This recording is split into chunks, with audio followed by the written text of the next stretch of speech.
At 78, Annie Denver confirmed the rumor about John Denver. Few artists in music history have ever managed to weave pop, folk, and country into one heartfelt tapestry, quite like John Denver.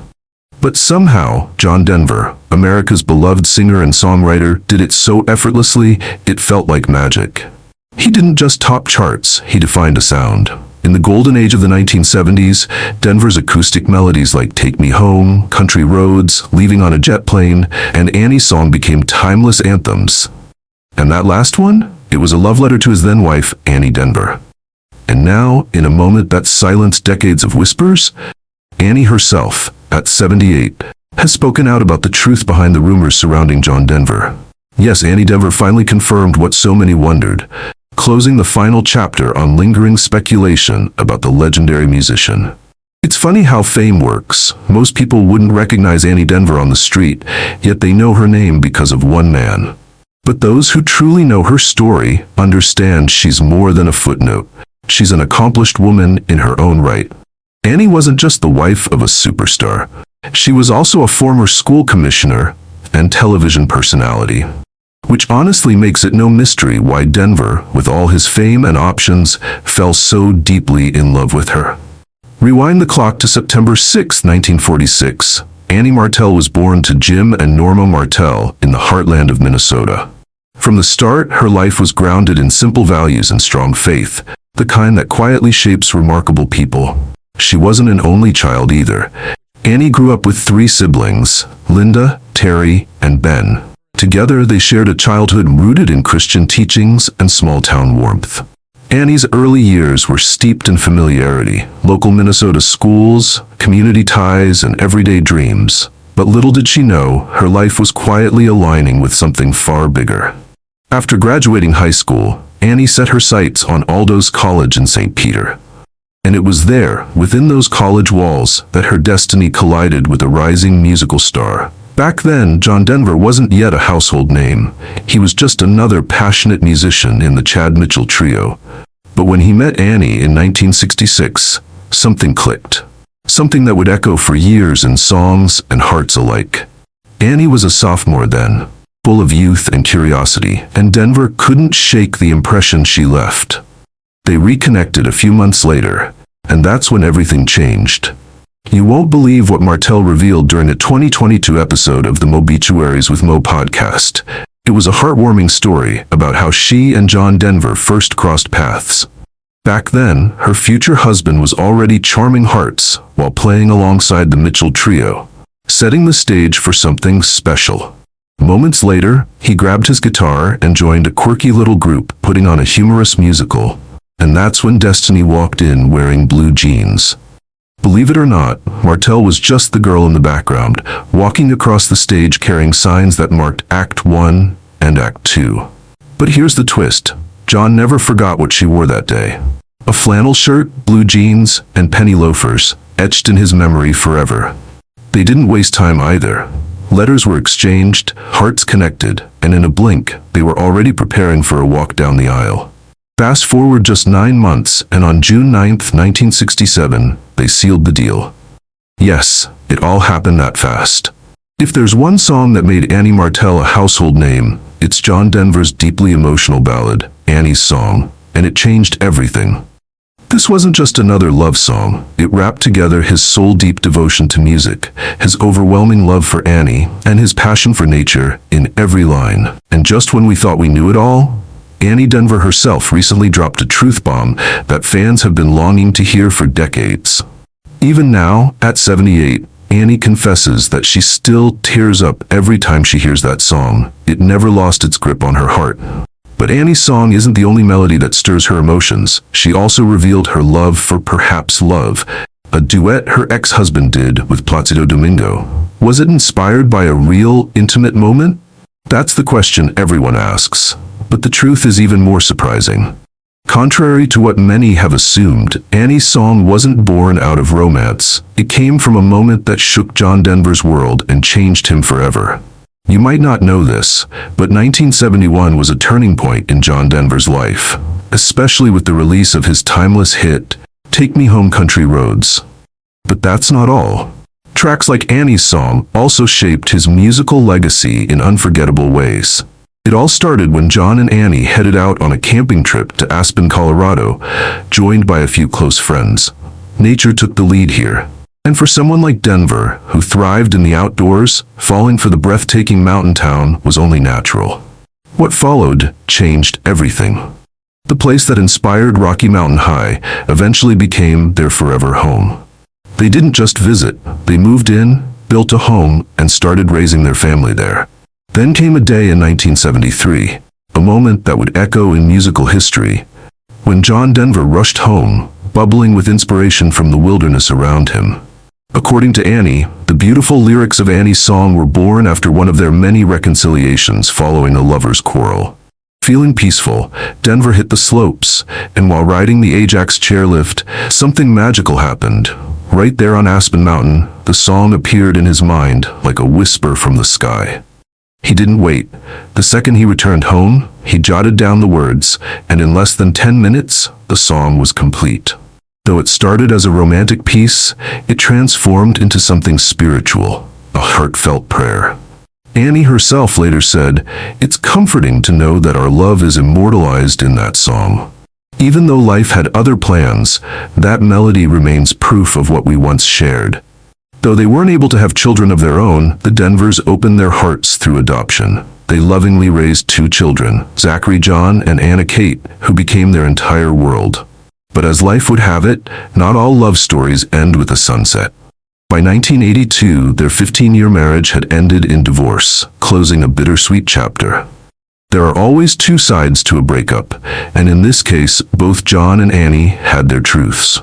From Denver's perspective, his fame and deep dedication to music had slowly eroded their bond. He openly admitted that, as the years passed, an emotional distance quietly grew between them. And when you're always chasing songs and spotlight, sometimes love gets left behind. Touring, performing, and living out of suitcases became his norm, and sadly, a wedge in their relationship. In a 1983 interview on The Russell Hardy Show, Denver said it best, "My success and commitment to what I do certainly played a role in what happened to Annie and me." When reflecting on the cracks in their relationship, John Denver didn't hold back. He admitted, "Over the past 4, 5, maybe 6 years, we just started drifting. Not just physically apart, but emotionally, tied up in different worlds, unable to blend back into one." But that's just one side of the story. According to Annie, the true reason was something deeper. They were simply too young and unprepared to survive the tidal wave of John's skyrocketing fame. The moment stardom walked through the door, she felt herself fading. Annie described his celebrity lifestyle as not just overwhelming, but suffocating, to the point where she didn't even recognize the woman in the mirror anymore. Even though their love story came to an end, it didn't crash and burn. The 2 parted ways with mutual respect, Annie choosing to remain single, while John eventually tied the knot again. Here's a detail that often gets twisted. Some rumors have floated online that Annie Martell passed away, but that's completely false. She's still alive and spending time with her children and grandchildren in Colorado. Despite the spotlight, their breakup defied the usual celebrity drama. It's rare to see a split handled so gracefully, especially when Annie continued to speak kindly of John long after their paths diverged. And if you know anything about John Denver's later years, you'll understand why Annie's grace was surprising, considering the storms of controversy that often swirled around his name. One of the biggest, his shocking and tragic death. But before we go there, let's rewind the tape a bit, because John's story begins long before the fame ever found him. Born on a cold winter day, December 31st, 1943, he entered the world as Henry John Deutschendorf Jr. in Roswell, New Mexico, but destiny would rename him John Denver, a voice that defined a generation. His roots? A home of discipline, duty, and distance. He was the son of Emma Louise and Captain Henry John Dutch Deutschendorf Sr., a decorated Air Force pilot whose career kept the family constantly on the move. For little John, stability was a stranger.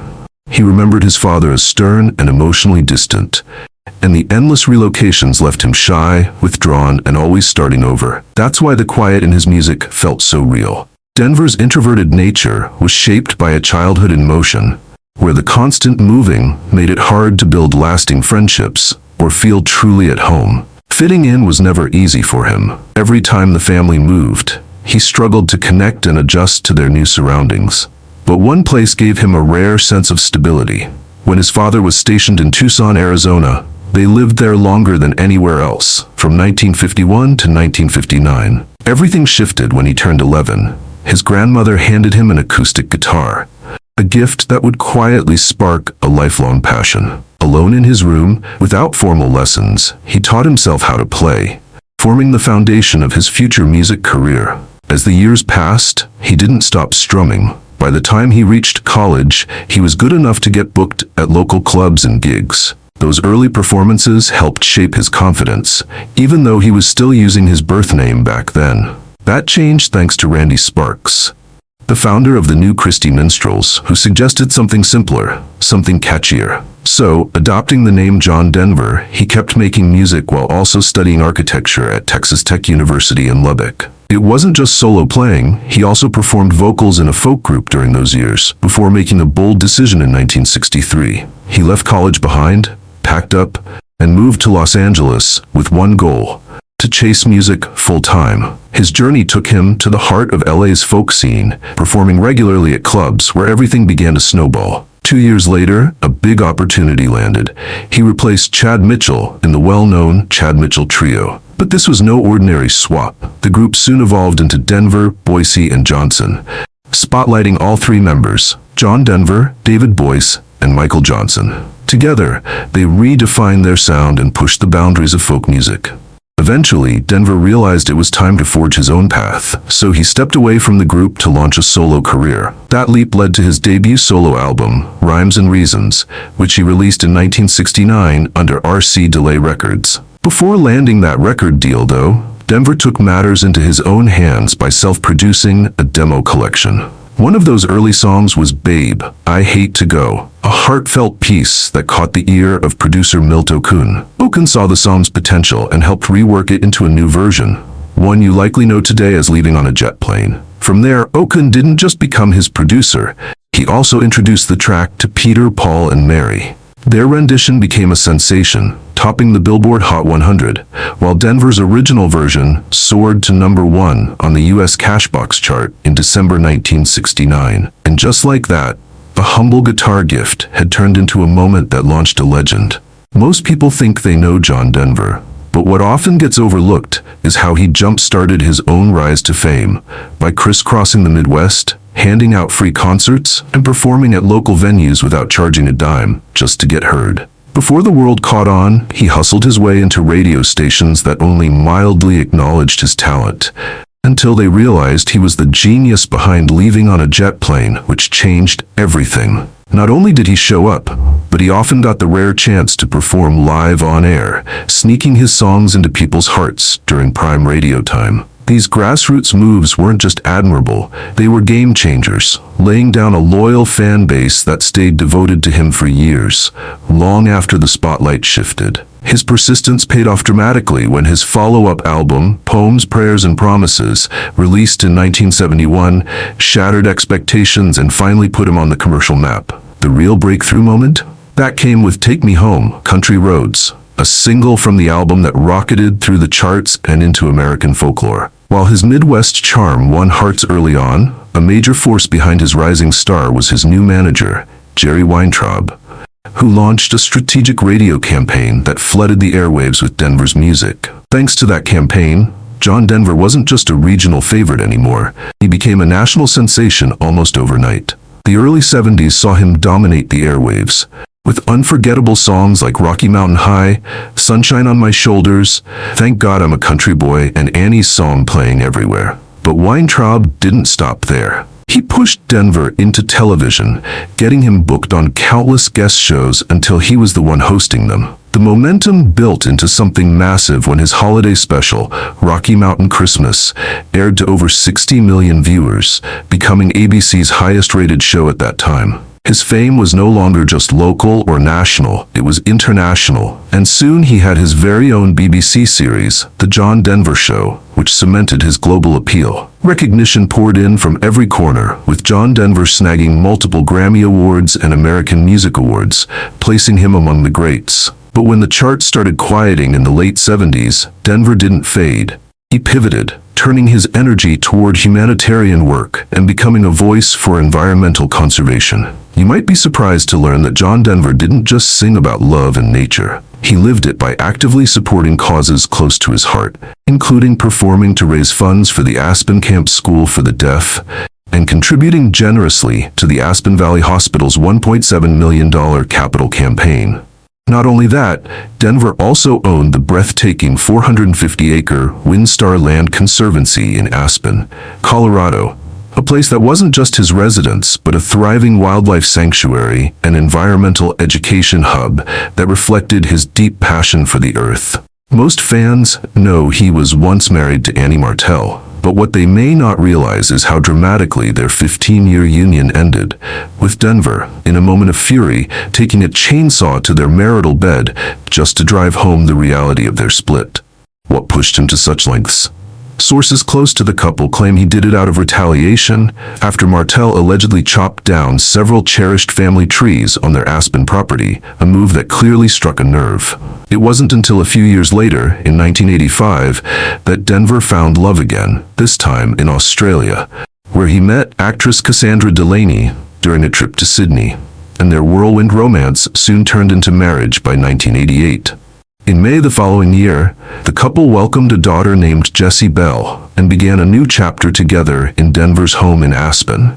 But sadly, their union didn't last long and ended with Delaney calling Denver a vindictive bully after their 1991 separation. Although the reasons behind their divorce remain partly hidden, many close to Denver suggest that this second heartbreak was a turning point in his life, setting off a chain of personal struggles that became hard to ignore. By 1992, Denver's troubles had grown visible. He was charged with drunk driving for the first time, and a year later, pleaded guilty after crashing his Porsche into a tree, which resulted in him being placed under probation. Things only got worse from there. When the FAA stepped in, they gave Denver an ultimatum: give up alcohol or give up flying. But despite the warning, he wasn't able to comply. By the next year, his love for flying was cut short after he was officially disqualified from piloting an aircraft, marking another personal and professional blow he couldn't ignore. And though he was known for his gentle lyrics and sunny optimism, few people saw the hidden pain behind Denver's smile. He battled depression, turned to substances, and lived with deep insecurities that haunted him offstage. He later came clean about experimenting with LSD and marijuana during the writing of Rocky Mountain High, a confession that shocked fans and earned him harsh criticism for what some called his double standard on drug use. You probably wouldn't guess it, but John Denver had a serious passion for flying, even if he didn't have the flashy military titles his father earned. What's more, he was a licensed pilot with genuine flying experience that went beyond just a hobby. In fact, his love for the skies ran so deep that he even joined a VH1 promotional contest involving flight. But here's the question that still haunts fans. How did a man so experienced in the air meet such a devastating fate?